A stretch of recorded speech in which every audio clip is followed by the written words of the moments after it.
हाय दोस्तों, नमस्कार। आप लोगों का स्वागत है मेरे YouTube channel Birbal study centre में। संस्कृत का बहुत ही महत्वपूर्ण क्वेश्चन है, आप लोग वीडियो को पूरा देखिएगा।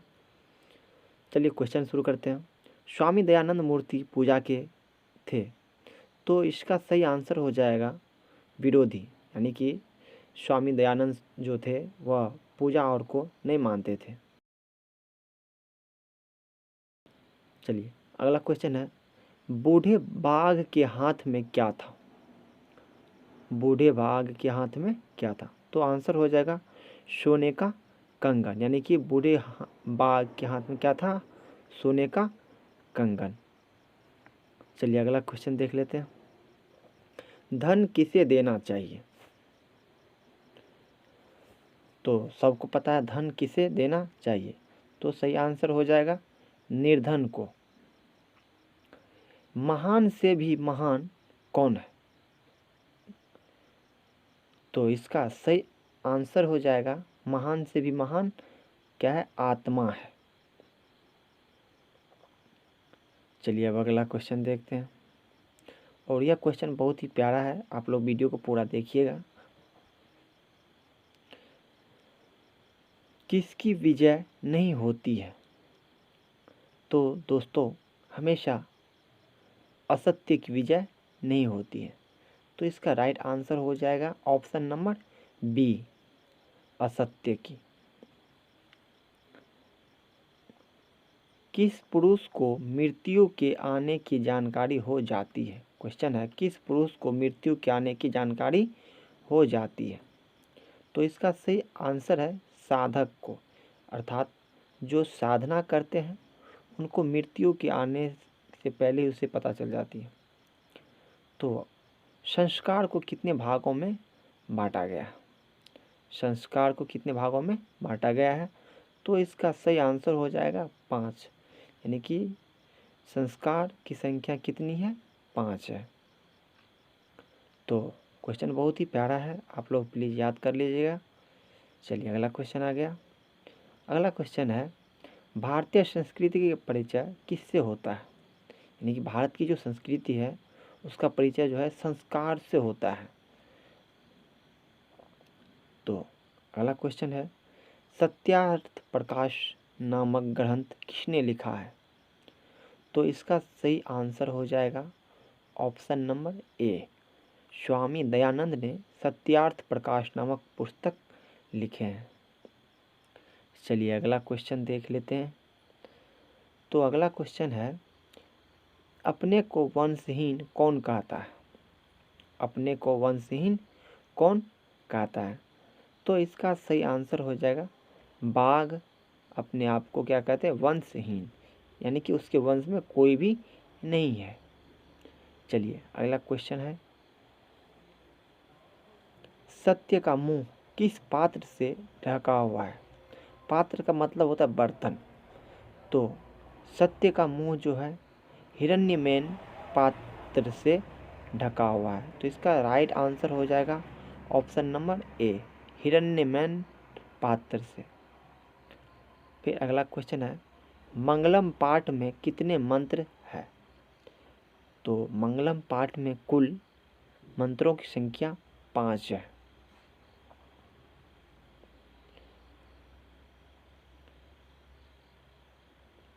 चलिए अब अगले क्वेश्चन की ओर बढ़ते हैं, तो इससे पहले आप लोग वीडियो को लाइक भी कर दीजिएगा। प्राचीन काल में शिष्यों को क्या कहा जाता था? तो इसका सही आंसर हो जाएगा ऑप्शन बी, प्राचीन काल में शिष्य को ब्रह्मचारी कहा जाता था। तो अगला क्वेश्चन देखते हैं क्या है। तो अगला क्वेश्चन है, अक्षर आरंभ कैसा संस्कार है? तो तो इसका आंसर होगा शिक्षा संस्कार। पटना का इतिहास कितना वर्ष पुराना है? तो इसका सही आंसर हो जाएगा ऑप्शन ए, 2500 वर्ष पुराना। कहीं कहीं ऑप्शन इसका 2200 भी रहता है, तो आप लोग ध्यान से 2500 मारिएगा।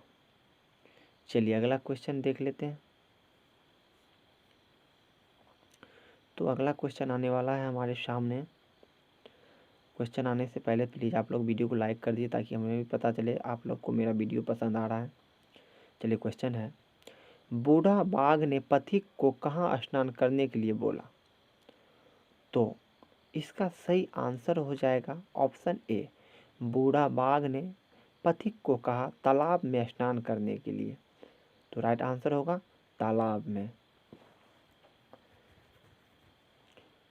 चलिए अगला क्वेश्चन है, स्वामी दयानंद ने किस नगर में आर्य समाज की स्थापना किए?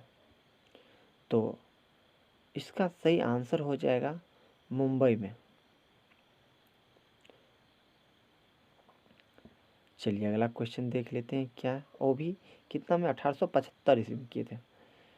चलिए अगला क्वेश्चन है, देवलोक का मार्ग किससे खुलता है? तो इसका सही आंसर हो जाएगा सत्य से। अगर आप लोग को भी भगवान के पास जाने से पहले आप लोग सत्य कर्म कीजिएगा तो देवलोक में जाइएगा। चलिए अगला क्वेश्चन देख लेते हैं क्या है, मेगास्थनीज किसके समय में पटना आया था?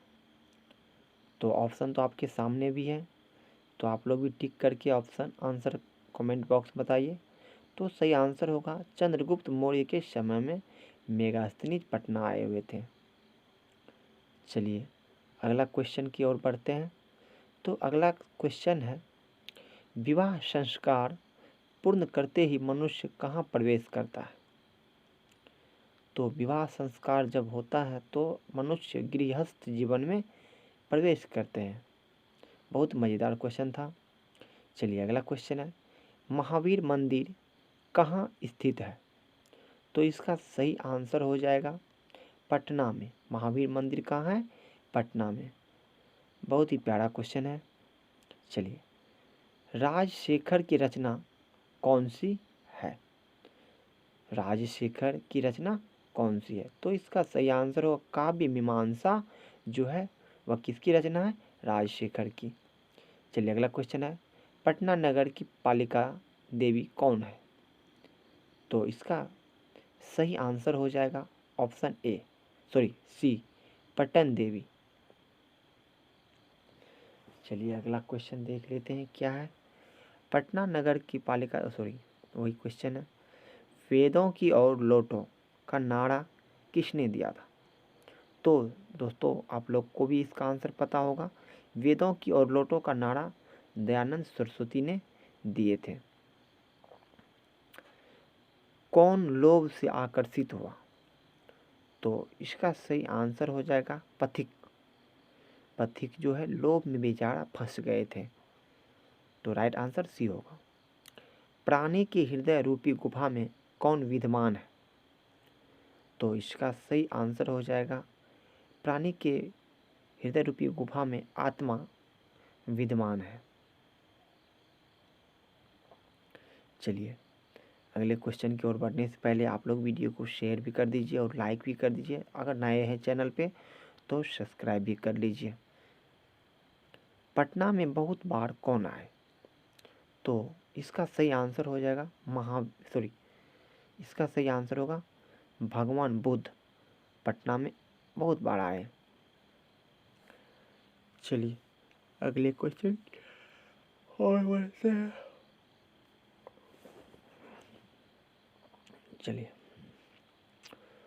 चलिए अगला क्वेश्चन हमारे सामने आने वाला है। क्या आने वाला है, सिख संप्रदाय के 10वें गुरु कौन थे? ये क्वेश्चन बहुत बार पूछे जाते हैं तो इसको थोड़ा ध्यान में रखिएगा। तो सिख संप्रदाय के 10वें गुरु गुरु गोविंद सिंह थे।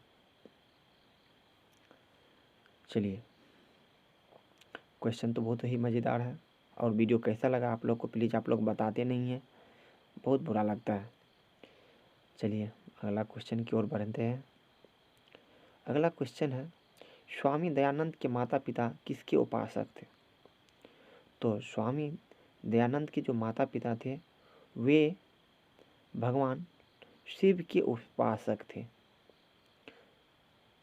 पथिक कहाँ फंस गया? क्वेश्चन है पथिक कहाँ फंस गया? तो दोस्तों इसका सही आंसर हो जाएगा ऑप्शन सी, कीचड़ में फंस गए, वो भी किस कारण से, लोभ में। अगला क्वेश्चन, मंगलम पाठ कहाँ से संकलित है, यानी कि कहाँ से लिया गया है। तो दोस्तों इसका सही आंसर हो जाएगा उपनिषद से लिया गया है मंगलम पाठ। चलिए अगला क्वेश्चन है, कन्यादान किस संस्कार में होता है। तो इसका सही आंसर हो जाएगा विवाह संस्कार में कन्यादान होता है। गाँव घर में आप लोग सुने होंगे। एशिया का सबसे बड़ा पुल किस नदी पर है। एशिया का सबसे बड़ा पुल जो है ना, वह गंगा नदी पर है। चलिए अगला क्वेश्चन देख लेते हैं क्या है। अगला क्वेश्चन है हमारे सामने, मुद्रा राक्षस की रचना किसकी रचना है। मुद्रा राक्षस किसकी रचना है। तो इसका आंसर हो जाएगा विशाखा दत्त की रचना। फिर क्वेश्चन है, कर्मवीर कौन है। तो कर्मवीर राम प्रवेश राम है। तो इसका सही आंसर होगा ऑप्शन ए। चलिए अगले क्वेश्चन की ओर बढ़ते हैं। अगर वीडियो अच्छा लग रहा है तो लाइक कर दीजिए। भीखन टोला गांव किस राज्य में। तो दोस्तों भीखन टोला अपने ही राज्य बिहार में है। तो इसका सही आंसर हो जाएगा ऑप्शन ए। तो भीखन टोला गांव बिहार में है। फिर क्वेश्चन है, आर्य समाज की स्थापना किसने किया था। तो दोस्तों आर्य समाज की जो स्थापना हुई थी वह स्वामी दयानंद के द्वारा की गई थी। तो राइट आंसर होगा इसका स्वामी दयानंद सरस्वती। चलिए अगला क्वेश्चन देख लेते हैं। नदियाँ नाम और रूप को छोड़कर किस में मिल जाती है। तो दोस्तों नदियाँ नाम और रूप को छोड़कर समुद्र में मिल जाती है, अर्थात ऑप्शन ए इसका राइट आंसर होगा। चलिए अगला क्वेश्चन है, पाटलिपुत्र नगर में क्या प्रसिद्ध है। दोस्तों पाटलिपुत्र नगर में गोलघर सबसे ज़्यादा प्रसिद्ध है। तो इसका निर्माण जो है 1786 ईस्वी में हुई थी। चलिए अगला क्वेश्चन है, पटना के किस दिशा में गंगा नदी बहती है। पटना की किस दिशा में गंगा नदी बहती है। तो इसका सही आंसर होगा उत्तर दिशा में गंगा नदी बहती है। फिर अगला क्वेश्चन है, भीखन टोला गांव के निवासी कैसे थे। दोस्तों भीखन टोला के जो गांव के निवासी थे वह धनविहीन भी था, शिक्षा विहीन भी, कठिनाइयों से जीवन यापन करने वाले, अर्थात इनका सही आंसर हो जाएगा ऑप्शन डी, इनमें से सभी। चलिए अगले क्वेश्चन की ओर बढ़ते हैं। प्लीज़ आप लोग वीडियो को पूरा नहीं देखते हैं और कमेंट करके बताती भी नहीं है वीडियो कैसा है, प्लीज़ आप लोग बताइए बहुत। चलिए अगला क्वेश्चन है, पटना किस राज्य की राजधानी है। तो इसका आंसर तो आपको पता ही होगा। चलिए अगला क्वेश्चन है, लक्ष्मी किसे वर्ण करती है। तो दोस्तों लक्ष्मी उद्योगी पुरुष को वर्ण करती है। फिर अगला क्वेश्चन है, राम प्रवेश ने स्नातक परीक्षा में कौन सा स्थान प्राप्त किया था। तो दोस्तों इसका सही आंसर हो जाएगा ऑप्शन ए, प्रथम स्थान प्राप्त किए थे। चलिए अगला क्वेश्चन है, कर्ण के माताजी का नाम क्या था। तो दोस्तों कर्ण की जो माता थी उसका नाम कुंती थी। चलिए अगला क्वेश्चन देख लेते हैं। तो अगला क्वेश्चन हमारे सामने है, किसने कहा था कि पाटलिग्राम एक दिन महानगर बनेगा। तो दोस्तों ये बात भगवान बुद्ध कहे थे कि पाटलिपुत्र एक दिन महानगर बनेगा और बाढ़ का हमेशा डर बना रहेगा। कर्ण किसके पक्ष से युद्ध लड़ रहे थे। तो दोस्तों कर्ण जो थे कौरव के पक्ष से युद्ध लड़ रहे थे। तो इसका सही आंसर हो जाएगा ऑप्शन ए। कर्ण कर्ण कहाँ के राजा थे? तो दोस्तों कर्ण जो थे अंग देश के राजा थे। राम प्रवेश का घर किस तरह का था? तो दोस्तों राम प्रवेश के जो घर थे वह बहुत कुटिया थे, कुटिया के समान थे। छात्रों के लिए सबसे बड़ी तपस्या क्या है? बहुत ही महत्वपूर्ण क्वेश्चन है। तो इसका सही आंसर हो जाएगा ऑप्शन ए, अध्ययन। छात्र को पढ़ना ही सबसे बड़ी तपस्या है। अगर वीडियो अच्छा लगा हो तो मेरे प्यारे दोस्तों वीडियो को ज़रूर शेयर कीजिएगा। अगर हमारे चैनल पे पहली बार में हैं तो सब्सक्राइब दीजिएगा।